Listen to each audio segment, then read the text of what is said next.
All right, today I wanted to do a shorter video, and 24 minutes is wow, that's short for me. That's barely the intro to some episodes of podcasts I've done. I wanted to talk about the question of realism in film and culture because I read this great article by a good friend of mine who we may be doing a little bit of business in the future. We'll see. A good friend of mine, a great independent filmmaker, Sunwound. He goes by something else he goes by various names on Twitter, but he wrote this article that's on his Patreon that I will link below. It's free to enjoy, called Movies Without Magic. And he talks about how a lot of modern cinema, but really you could apply this to a lot of works of art, lack a particular imagination and lack a particular sense of exciting experimentation that has permeated throughout pretty much all of most culture nowadays. And it's ironic in the sense that because we have now the tools and the technology in the internet age, and some people, granted, are doing very exciting things with AI and other things of that nature. Because we have all of these tools of media creation at our disposal, it seems that instead of the culture industry, big budget Hollywood media, and even, the professional art world, academia, even. I mean, a lot of the most exciting stuff happens outside of academia nowadays, in the humanities at least. Instead of trying to keep up with sort of throwing anything at the wall and greenlighting whatever they could in periods that they've done this, like he was mentioning in this article, in the 90s and the early 2000s, certain parts in the 70s, instead of trying to keep up, they've actually just stagnated and offered people more sameness and repetitious, what he calls sort of like slop realism. What I've talked about many times before, what I call discourse slop films. And it's quite a shame, really, because there could be a capacity for extreme creativity, even if it is niche, even if it's underground. But before I get into this article, please like, share, subscribe, click the bell. I am supported by people, so beautiful, lovely pay angels, and people watching this. Of course, leave a comment that helps the algorithm. You know the whole spiel. And go to patreon.com/productions or substack.com/Gio's Content Corner. And if you want me to have, I have other donation methods, but if you wanted me to have a subscribe star too, that would be fine. But everything's $5 a month for my extended podcast, Content Minded.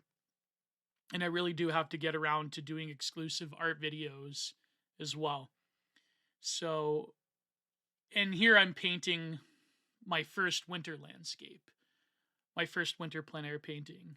And I was dreaming about this for quite a long time, but it wasn't a long endeavor. It was quite cold. But I like to think that I bared it, and I will do more in the future, of course. And I eventually will do a lot of studio work as well that I will film. But anyways, this article, to get to the main topic, is called Movies Without Magic. And here he quotes Salvador Dali. If I were to be asked what I think of cinema of the future, I would say it would be the cinema of the subconscious, wrote Salvador Dali in 1948. 80 years later, the sentence reads like a black comedy. He could have been describing the cinema of 1928 just as easily, and by 2025, the prophecy is now a corpse. The subconscious has been surgically removed from the medium. What remains is a lobotomized patient praised for its honesty and emotional truth. Outside of a handful of horror curiosities and the occasional magical footnote, films have become the most conscious, the most literal, the most cowardly of the arts, a slave to the castrated realism that is worshipped as the only permissible truth in big budget Hollywood. Dali's dream lasted in modern Hollywood for the exactly one brief fever period in the late 1990s and early 2000s before the industry slammed the lid shut again. Everything since has been a retreat into the slave cave of the everyday. Even the Marvel decade, for all of its plastic it trafficked in, at least pretended to deal with myth. It was vulgar and corporate, yes, but vulgar on a global and industrial scale. Today's prestigious cinema is vulgar on the scale of a jail cell. The films that sweep awards and best of the year lists either give us the premature biopic of some musician or activist who is still alive, or even worse, they serve up 2 hours of marriage soap operas where everyone is screaming at one another and being very mean while the camera lingers on snot bubbles for authenticity. And by the way, I think they probably learned that from Sergio Leone, who did, of course, The Good, Bad, and the Ugly and a lot of other great spaghetti westerns. The intense focus on the face, that sort of like gritty detail. He would rub dirt in their faces and do all sorts of stuff to get that authentic look. And of course, it was generally authentic for filmmaking in the 50s and 60s. But nowadays, not so much.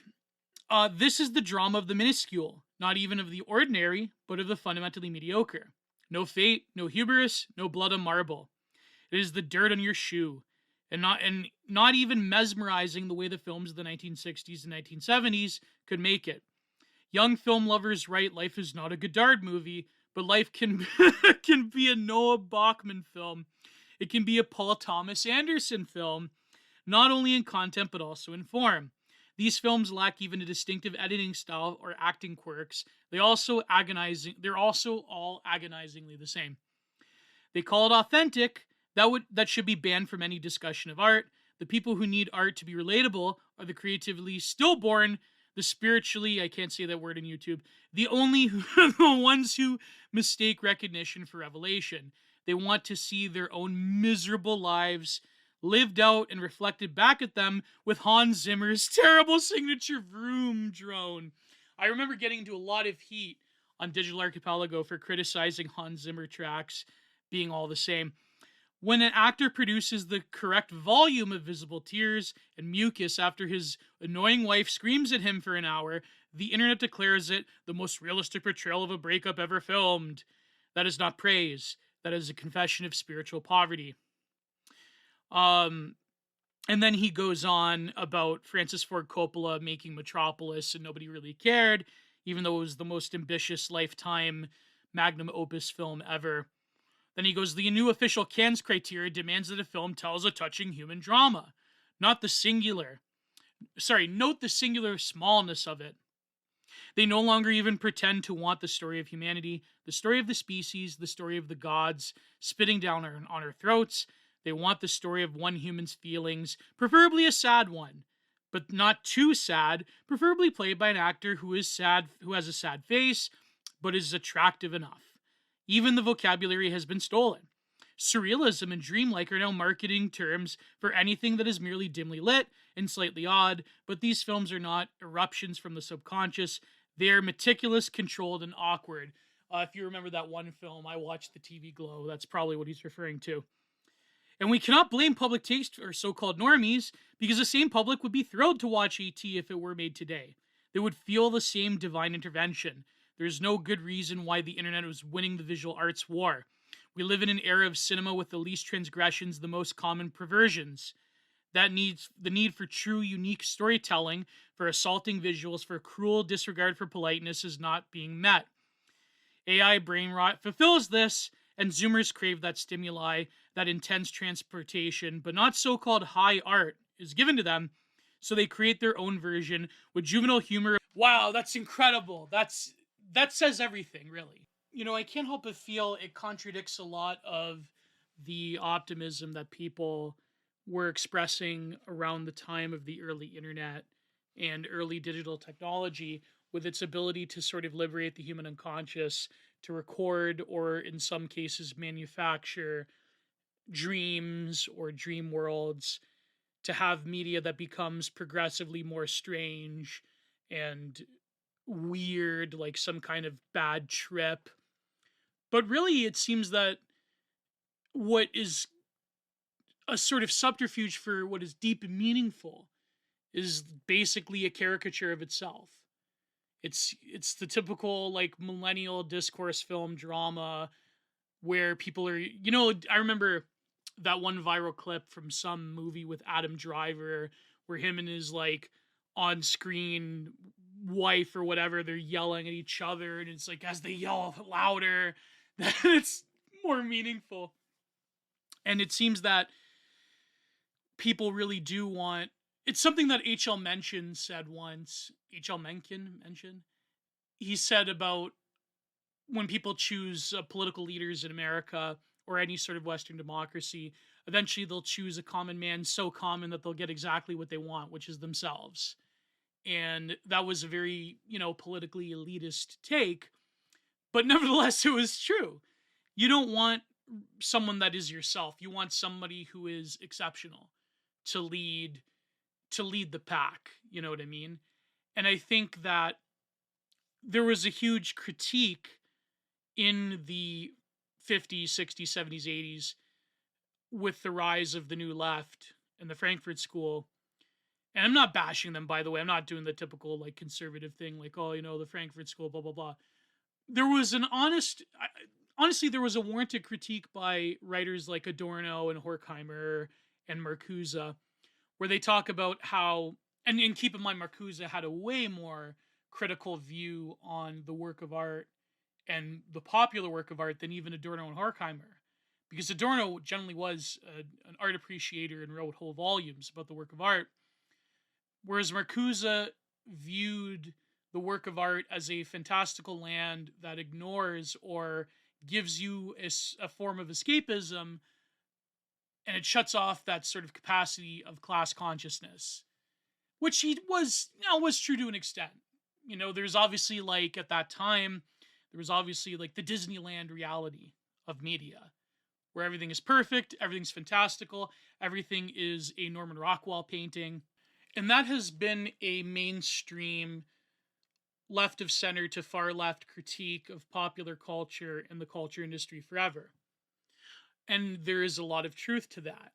There is a sense in which something so saccharine and sappy and perfect and kitschy, I know I wrote a whole book on kitsch, ignores the realities that we face and provides a fantasy land where you can sort of, as a prole, relieve yourself of the harshness of life. And there was always an attempt, for example, in the Soviet Union to give you a heroic picture of life through Soviet realism that wasn't exactly denying the reality of work and what you have to do. And of course, that went sort of lopsided for different reasons, but now we have, it seems, in a lot of popular cinema, which is, largely controlled by the political left, the opposite, where you are no longer given an escape through what is fantastical, what is other, what is alien, but rather you are given an escape through what is the most familiar. You are depicted as you are, with all of your flaws. And this used to produce beautiful art. But now it seems that it's run its course. It seems that in cinema, in literature, and in the work of art, it is so similar to yourself that it becomes mundane, that it becomes a way of escaping deeper emotional truths about yourself through the conscious construction or retelling of myth, which is by definition otherworldly, which by definition myth is something that is inside of you but also reaches beyond you. That is closed off from you, and now you are given the most gruelingly mediocre same depiction of who you are as you are, and there can be no growth or change. And any sort of shade towards growth or change or some kind of mythological heroes or heroines journey, that's gone. That's out the window. Because that wouldn't be quote unquote realism. I think the crucial distinction that I'm trying to get at, that what Sunwound is trying to get at, is that there is a lot of films, there's a lot of works of art that portray a realism of the subject matter of human emotion that is quite gripping. A lot of Godard films, a lot of Ozu films in Japan, a lot of I know like Bellatar for example, in Hungry is pinned as being nihilistic and so on and so forth. But a lot of Bellatar films, there's a lot of visionary filmmakers, as there is a lot of visionary artists. Not the visionary school of art, that's, psychedelic kitsch. But I mean, like, painters who had a vision of human emotion, such as Edvard Munch, who can be cast as maudlin and overtly saccharine and dark and gloomy. But the way that he got to the deeper layer, subcutaneous layer of emotion itself. Some people say this about Mark Rothko, but maybe some of you are not ready to hear that. But anyways, there's a difference between that and what is presented by modern film and even modern works of art nowadays, where it's a vulgarization of human emotion. It is the most plain and simple version of human conflict between one another in a romantic context, usually. And it's an endless series of frustrations, and it doesn't present anything beyond what is on the surface there. And behind it are these pantomimes of actual humans. And they're produced at a lightning speed. And there's a lot of quiet, independent indie films that I quite enjoy that some would say go nowhere, but I can tell what they're trying to do. Whereas a lot of the films that people praise as having quote-unquote realism is the same sort of problem in the culture industry when it comes to film as it comes to the vulgarization of this term realism in the work of art. When people talk about realism, they don't mean what Gustave Courbet, for example, meant as realism. And I will eventually do a whole podcast of Content Minded on Gustave Courbet. But what they mean is similitude to the real. They mean representation that is one-to-one images in a very photographic way to what is really there. That's what people mean by realism. They don't mean what Courbet meant, which is the realism of things as they present themselves to you as an artist, that was later taken forth by the Impressionists. What they mean is, oh, that looks exactly like a photo. Oh, it's someone taking a Bic pen and drawing a celebrity, and it's like huge, it's like 5 foot by whatever, and it's got like every little microscopic detail of the facial stubble of Will Smith or Pedro Pascal or whoever. It's just, people look at that, and it's like what my friend Paul Talk, who will be on Content Minded soon, it's like what my friend Paul Talk says. It's like, oh wow, gee whiz, I can do this hyper-realistic thing. It's like in cinema. It's like, wow, gee whiz, that character is just like me. But then when you look at it, what is the purpose of art? Now, yes, a lot of the purpose of art is to create a cartography of the real. It is to dramatically depict what is there. But when it comes to very, how shall I say it, the short stops of gaining realism, like yelling a lot, smashing things, focusing on vulgarities and disgusting details of one's face or daily life or whatever, those become quickly these played out short stops for gaining what should be something that is depicting life as it is, but in a way that has a narrative character and purpose and has in itself a life world that is created by the work of art. That's the distinction. A lot of these, and then there's other cases where even though it's trying to be quote unquote real with its gripping subject matter, it's really just another bland political protest by very rich Hollywood libs. Like this recent, as much as I love Paul Thomas Anderson, this recent butchering of that Thomas Pynchon novel, short story, One Battle After Another, is an example of this. And there's other ones where the political subtext, which is subject to this weird discourse over authorial intention or quote-unquote media literacy, is entirely ignored in terms of the ambiguities that are presented on screen by the director or by the author or by the artist. But the response is always to never foster, in the name of some true kind of open society, dialogue on, humanism in the arts, the response is actually to cut off that discourse from the root and say that only authorial intention is that thing which is noble and valuable. And of course, because the director or author or artist has the same values, quote unquote, that I do, therefore, to highlight certain ambiguities in the plot or in the depiction of certain things, apart from just the most simplistic and shameless political propaganda or, political kitsch, then the response is to just ignore it, or to say that you're not a proper media enjoyer for pointing out very clear ambiguities in things, because that's not proper for some reason. Because, it's like recently, lastly, there's some kind of stupid Santa film coming out where it's about,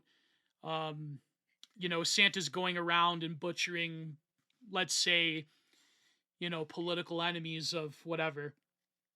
And people are like, well, it's really crazy they keep depicting this, this mid-century ideology. And this viral post said on Twitter, well, that's because we need it, because things are slipping into this whatever. That's not the way it works, really, when it comes to culture industry and the politics that it espouses in popular media. It's not that we need more of this. There's always been media that way. There's been bad media depicting what happened in the previous century. It's just that it's not even necessarily that if it's a bad movie or whatever. It's just that it's depicting a very sloppy message, because that is what you go to as a less than talented director or artist or writer. That's that's the button you press that gives you instant legitimacy in the cultural discourse, in the culture war, is to do something very crass and vulgar and in your face politically. And the same way as it goes for what Sunwound is talking about with this realism, is that if you want a drama film that is depicted as like, this is gripping reality and oh my God, it's so similar to when I broke up with my boyfriend or girlfriend or wife or husband or whatever. To do that, you just have to have characters that yell at each other a lot, that smash things, that become, in a weird way, almost like a comical depiction of Sopranos character, like when Carmela and Tony are fighting with each other. And there's a lot of lazy buttons that artists and directors can push that will be given this praise in the media and in social media for its realism, or for its, when they say about a book or a film or a work of art that is hyper politicized, they'll say it's necessary and gripping and prescient, and they'll use language like that it's necessary. Why is it necessary? Why? Because, I don't know. Well, we all know why. Because there's obviously a political salience there. But divorced of the context of the present, given the view of 10, 15, 20 years from now, or 50 or 100 years from now, will that film or work of art be just as quote-unquote necessary and prescient? Did it really move the needle politically away from whatever fascistic malady that you think of? And I don't want to just talk about politics. Obviously, I'm trying to get away from that. But it seems that politics has consumed all of what we know to be proper analysis of the work of art and of film and of literature. And so this is why even films that are, and there's a lot of great films made by leftists, for example, that I find to be quite good and endearing and will stand the test of time. You would be like a ridiculous sort of culture war take seller to say otherwise. So I'm not saying that, but I'm saying a lot of what's produced nowadays is really just produced because they have a very quick and easy candy-like high fructose corn syrup engagement with culture war politics, or with discourse about what is quote-unquote gripping and realistic works of art. And so we're coming to an end here. Hopefully you've also enjoyed the painting that I'm doing on near a lock in my town. And I didn't like how this turned out that much, although it didn't really capture a lot of the actual water. But another one I did captured the water, but it was a pretty good study if you could see the brush and the sort of the other side of the lock beyond me. And so you'll see the full thing soon here. But yeah, I just wanted to talk about it. I thought it was a pretty good article. And like I always say, like, share, subscribe, and please support me if you can. And it's only $5 a month Canadian. And sometimes you just have to like do these little studies where you're not particularly focused so much on a composition, because a lot of times when you're doing, especially at this time in the late autumn, early winter, when you're focused on like the brush, the bushes, and the different trees and so on and so forth, it can be quite a task to pull out a convincing composition.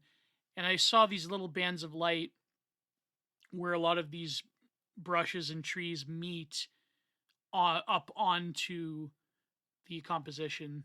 But yeah, I think it turned out all right. And like I say, please consider supporting my work. And here's the full thing. Oh, I'm shaking the camera. And as I always say, goodbye, God bless, too sweet.